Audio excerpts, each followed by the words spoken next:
Salut à tous, je suis content de vous retrouver pour cette nouvelle vidéo où on va parler aujourd'hui de ce que je vais mettre dans mon sac de Compostelle voilà, pour le pèlerinage et ce que je vais utiliser comme type de matériel tout le long du chemin. Moi en premier lieu, j'aurais voulu vous parler de ce que je vais utiliser pour me vêtir. Là vu qu'on part, vu que je pars pendant le mois d'avril, il va faire encore un petit peu frais. Donc du coup je vais utiliser un t-shirt simple à manches courtes mais qui est voilà, séchage rapide, qui est pas voilà, qui permet d'évacuer la transpiration le plus rapidement possible. Mais je vais la faire sur 3 couches, euh, cette, euh, cette combinaison. Je vais utiliser du coup ce t-shirt, plus une première veste col au corps, que j'avais déjà sur le premier chemin de Compostelle, qui maintient bien la température, qui est assez légère, qui prend pas de place. Mais ça, ce sera quasiment des vêtements que j'utiliserai, que je mettrai pas dans mon sac, ce sera sur moi, donc ça prendra pas de poids. Et, euh, et la petite doudounette que je vais mettre par-dessus la petite veste colocore que je vous ai montré. Voilà, qui prend pas de place non plus et qui peut faire office aussi de coussin. Voilà, en l'appliant en plusieurs fois, ça peut être sympa pour dormir. J'ai aussi prévu un débardeur que je vais voilà utiliser quand il fera un peu meilleur, parce que c'était arrivé du coup sur le chemin de Compostelle que dès qu'il faisait un peu plus chaud, j'avais prévu que des t-shirts à manches longues, donc du coup j'avais coupé les manches pour faire des débardeurs. Donc voilà, on fait comme on peut pour s'adapter. Après, ce qui peut arriver aussi, dans certains gîtes, il y a des pèlerins ou des personnes qui sont de passage qui laissent des affaires justement, parce que vu qu'on se déleste beaucoup sur le chemin, parfois eh ben, il y a une espèce de libre-service dans laquelle on peut retrouver des t-shirts, des pantalons, enfin du type de matériel qui peut être utile, qui est en trop pour certaines personnes. Donc on peut trouver des débardeurs, des pantalons.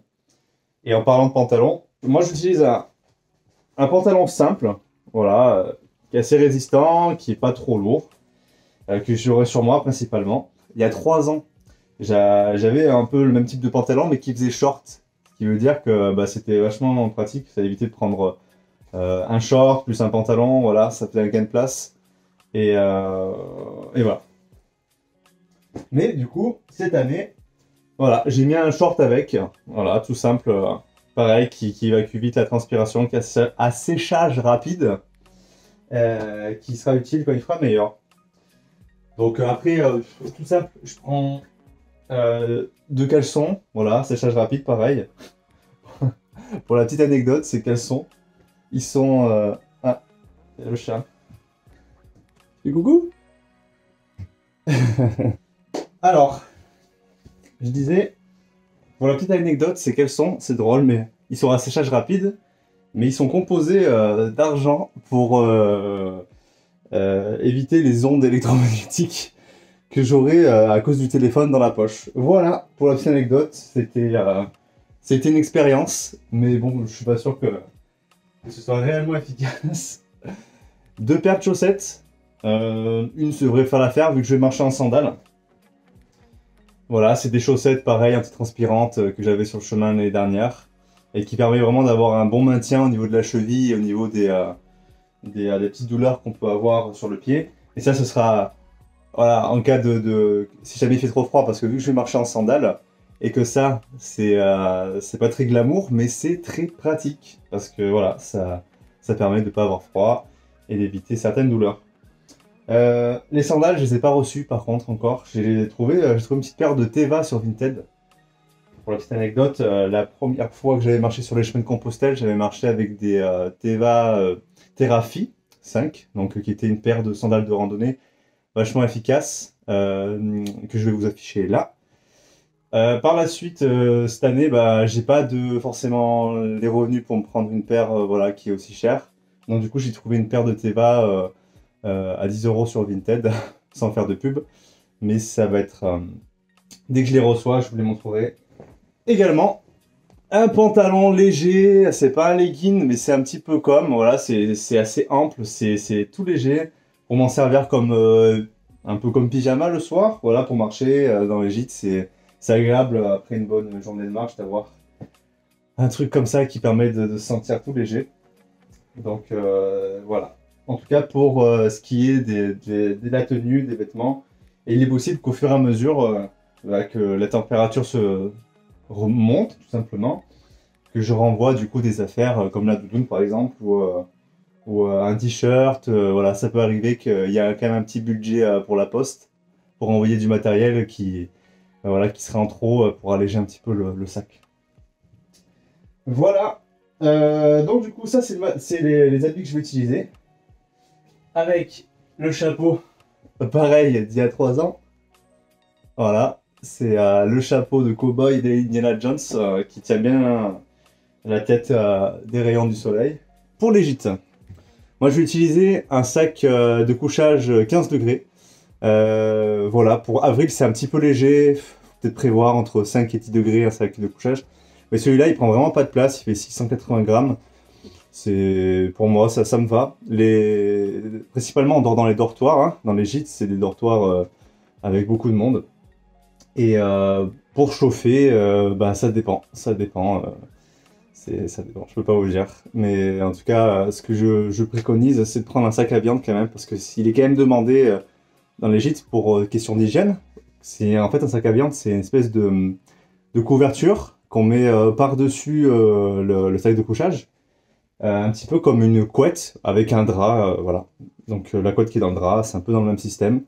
Et ça permet voilà, de tenir un peu plus chaud dans le duvet. En ce qui concerne les produits d'entretien, du coup d'hygiène et d'entretien, ben voilà, j'ai pris en fait tout ce qui est dentifrice, brosse à dents, brosse à cheveux, parce que je fais pousser les cheveux, pour que ça soit un petit peu plus homogène. Question praticité, savon solide, shampoing solide, ne prend pas de place. Voilà, que je transporte du coup dans un petit sac de congélation, voilà, qui peut être renouvelable, qui permet de voilà de pas prendre trop de place avec les trousses de toilette, etc. Ça permet vraiment de gagner du poids. Hein. C'est sur chaque petite chose comme ça, chaque petit gramme qu'on peut éliminer, qu'on se sent le plus à l'aise sur le chemin de Compostelle. Après, j'utilise aussi le beurre de karité. Voilà, beurre de karité. Moi, je prends pas de crème solaire. Je sais que pour beaucoup, c'est indispensable parce que voilà, il faut protéger sa peau.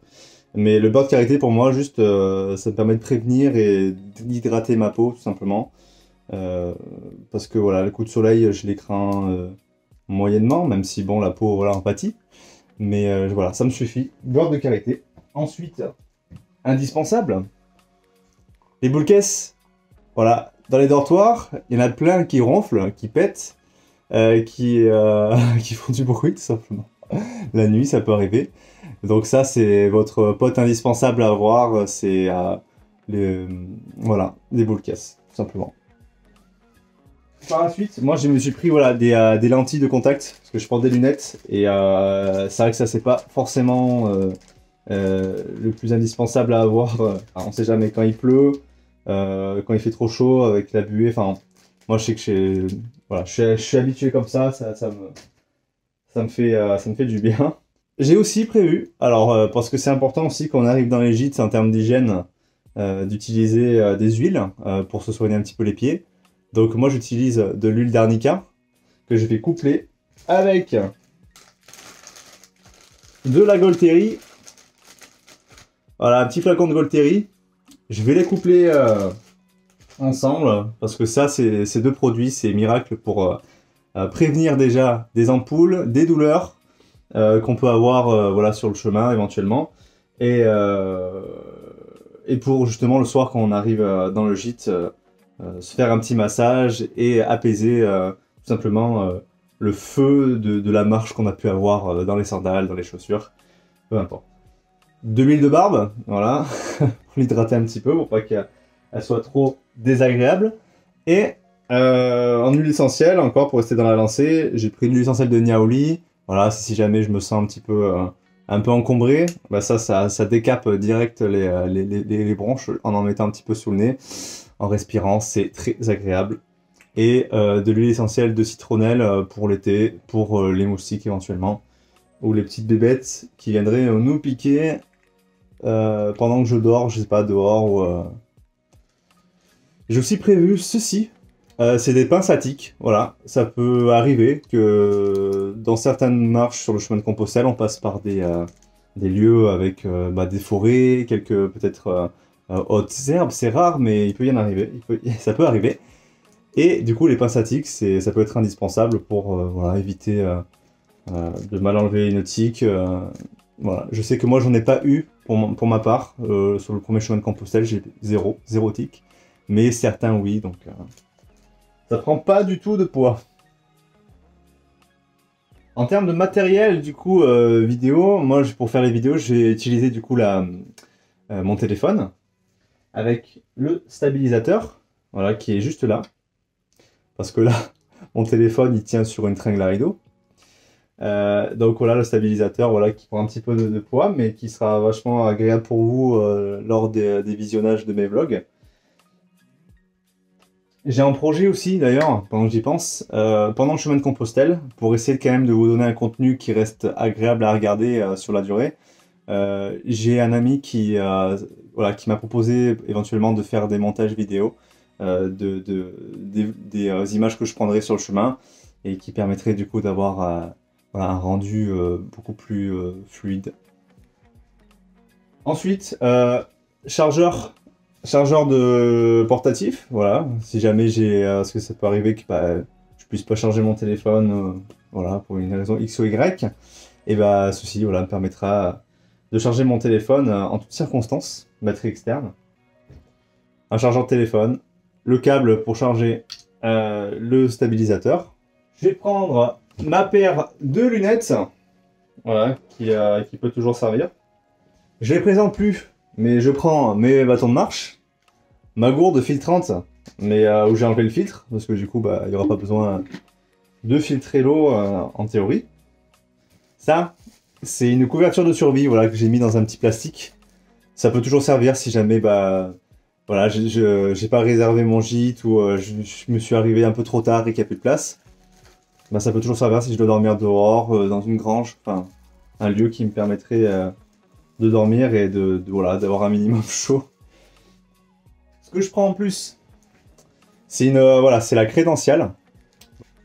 C'est ce qui va permettre, pendant tout le long du trajet, de mettre des tampons dans chaque étape dans laquelle vous allez vous arrêter. Ça permet d'avoir à la fois un souvenir, à la fois un tracé, voilà, en souvenir de la marche que vous avez fait sur le chemin de Compostelle.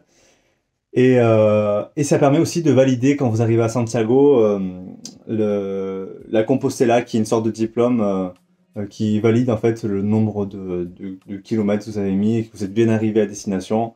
Et voilà, pour vous féliciter et pour symboliquement dire que vous avez fait le pèlerinage. Alors, je n'ai pas parlé, mais ça, c'est vachement important. C'est, en tout cas pour moi, je trouve ça très utile. C'est des sacs de congélation, tout simplement. J'en prends un rouleau. Pourquoi? Parce qu'en fait, pendant le chemin, ça peut arriver, comme moi, je vais utiliser mon sac, du coup, pour aussi mettre ma nourriture, vu que je vais manger avec ce que j'achèterai, ce que je cuisinerai. Et ça peut arriver, du coup, que je mange aussi dans la nature. Et en mangeant dans la nature, tout ce qui va être papier d'emballage, ça peut être aussi salissant, peut-être il y a des choses avec, ça peut être gras, avec des sauces, enfin je ne sais pas. Et pour éviter, voilà, de jeter un peu n'importe où, et parce qu'il n'y a pas de poubelle à proximité, c'est bien d'avoir un sac de congélation pour pouvoir mettre vos détritus à l'intérieur et éviter, voilà, de salir votre sac et de polluer tout simplement la nature. Pour mon sac, je vous en ai déjà parlé la dernière fois. Je pense qu'en fait, il n'y a pas grand chose à vous dire de plus. Je le ferai sur le chemin directement parce que ça va prendre trop de temps sinon. Si vous avez des questions, n'hésitez pas. En tout cas, j'ai fait un petit peu le tour. J'ai essayé d'être assez concis dans mes explications. Mais j'avais oublié aussi le principal. Le poncho de pluie. Alors, le poncho de pluie, je vais vous faire une petite démo. Parce qu'il vaut bien le coup quand même. Il vaut bien le détour. C'est l'outil indispensable dès qu'il pleut. Vous pouvez aussi utiliser un protège-sac, simplement. Un protège-sac qui permet juste d'envelopper le sac, c'est pour des petites pluies, voilà, pour éviter de tremper le sac. Si vous avez un kawaii ou ce genre de choses. Et moi, je ne vais pas prendre de kawaii. Je vais prendre uniquement mon poncho de pluie. Et du coup, ça me fera cette magnifique, dégaine que je vais vous montrer. Tada! Voilà, avec un sac bien rempli, bah, ça gonfle vraiment le dos. Et voilà, je sais pas ce que vous en pensez, dites-moi dans les commentaires à quoi ça vous fait penser. Je ressemble à une vraie citrouille. Mais je vous promets qu'avec la petite casquette là-haut, là, le sac, tout qui est à l'abri, c'est impeccable. Vous mettez un short dessous, les sandales, vous êtes un pèlerin, voilà, qui est complètement protégé et qui est le plus heureux du monde sous la pluie, parce que la pluie n'arrête pas le pèlerin. Voilà les amis. Bon, je voulais vous remercier encore énormément pour votre soutien. J'ai vu que vous étiez de plus en plus nombreux, voilà, à vous abonner à la chaîne. N'hésitez pas à partager la chaîne, à continuer à la relayer autour de vous. Moi, ça m'aide beaucoup, voilà, à gagner en visibilité, à gagner, voilà, en motivation. C'est super cool, parce que c'est pas forcément évident pour moi de me lancer dans ce projet, mais voilà, je trouve ça quand même sympa. Je voulais aussi remercier énormément les personnes, voilà, qui m'ont aidé financièrement sur la page d'Itchy, c'est super cool. Merci de votre part. N'hésitez pas à continuer à la partager. C'est 460 €, c'est énorme. Aujourd'hui, là, j'ai réussi à me faire 60 € de plus que la première vidéo en liquidité. Donc, je suis aux alentours maintenant, grâce à vous, des 700 €. C'est super, c'est une grosse somme. J'ai mis en vente mon vélo, voilà, j'attends que les ventes se fassent. Et puis, voilà, n'hésitez pas à continuer à partager la chaîne, la cagnotte, c'est du grand soutien pour moi. Merci beaucoup aussi pour vos likes, pour le partage de chaîne, c'est incroyable. Voilà, et ben merci beaucoup de m'avoir regardé jusqu'au bout. J'espère que ce format vous a plu. C'était pas évident d'être assez clair et le plus concis possible. Si vous voulez me poser des questions, ce sera avec grand plaisir sur du matériel, sur le prix peut-être de certains matériels, de ce qui pourrait vous intéresser en supplément. Voilà, je pourrais vous y répondre dans l'espace commentaire. Et si, au besoin, peut-être que je peux aussi vous donner mon adresse mail. Dites-le moi si ça vous intéresse. En tout cas, merci encore infiniment.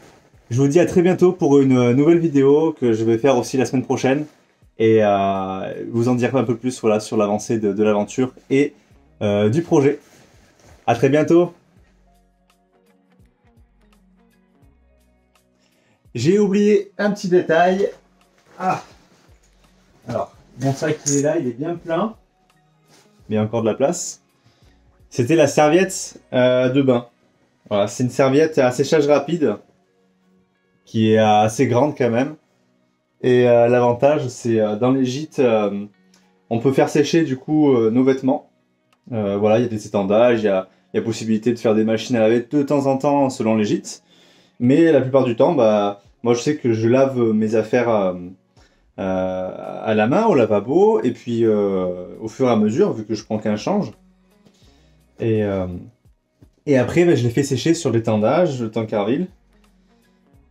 Et aussi sur mon sac à dos si c'est pas assez sec. Parce que du coup, en mettant sur son sac à dos, s'il fait beau, et ben on peut faire sécher au soleil les vêtements.